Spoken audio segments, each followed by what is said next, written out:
The Cold Arc has finally come to an end, and we have seen the two main characters, Boruto and Kawaki, reaching new power levels and acquiring new skills. However, under these accomplishments, there is a feeling of unease, a sense of fear that both Boruto and Kawaki are hiding deep down. Although Boruto and Kawaki have both gotten stronger and seem to have surpassed the likes of Naruto and Sasuke, we still feel as if they are not strong enough. Kawaki destroyed Cold throughout the whole chapter, but when Damien was introduced to the fight, Kawaki almost met his end. This does not end there, as when Momoshiki talks to Boruto about his fate, he laughs as he states that this is just the beginning and there are greater pains and sorrow that lies in Boruto's future. It is clearly evident throughout the discussion of Momoshiki, Urashiki, and Tonori that there are more Otsutsukis out there who may have already made contact with planet Earth. First of all, who planted the God tree on Earth before Kaguya and Ishiki arrived? Because through the anime, we learned that the God tree was already planted before Kaguya's arrival. In addition, who was fed to the God tree to produce the chakra fruit?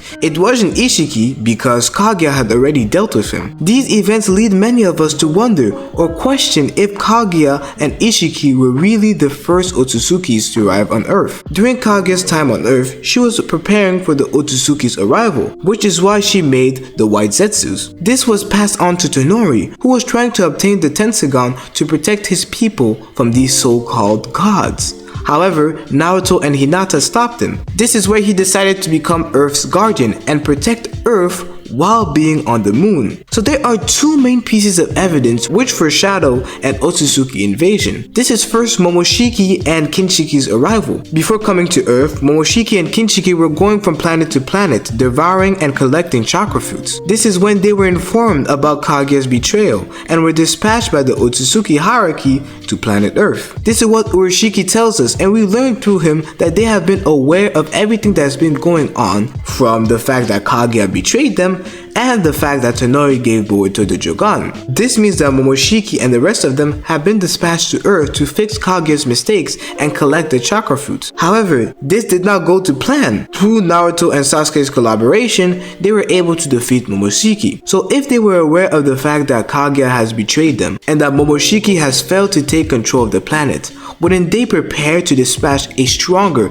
better set of Otsutsukis to come to Earth and take control? This Otsutsuki would have to be stronger than Ishiki, as Boruto and Kawaki have reached new heights when it comes to their power and abilities. This would explain why Kawaki would send Naruto to another dimension, as Earth would be too dangerous for people who do not have the power to fight Otsutsukis. In addition, in the anime, Tonori's presence was described as a veil over the planet. Just like the atmosphere is a veil for our planet and protects us from the outside world, so is Tonori for the shinobi world.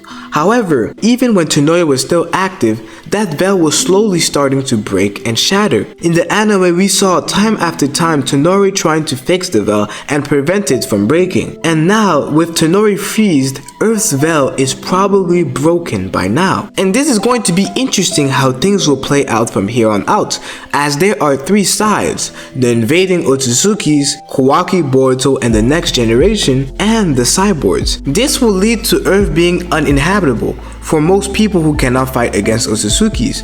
This proves what Momoshiki was talking about when he was saying that this is just the beginning of Boruto's pain, as many people will die during this invasion, which will force Kawaki to transport his loved ones to another dimension. And the thing is, from the beginning of Boruto, everyone has been preparing for this. Amado has been doing that by giving Kawaki the karma and preparing a cyborg to protect the village. Tonori has done the same by giving Boruto the Jogan and helping with nurturing it. And there is definitely a possibility that in the future, Boruto goes and unfreezes Tonori. The same is said with Orochimaru, who has prepared Mitsuki for this invasion by giving him the ability to make his own decision and by giving him a sage mode that is awfully similar to Tonori's. Same with the village, as Sadara has been foreshadowed to become the Hokage, and when she awakens her Mangekyo Sharingan, she will protect it. This is the same for the enemy camp, as Ida has Cold and his little brother Damien, who is so OP.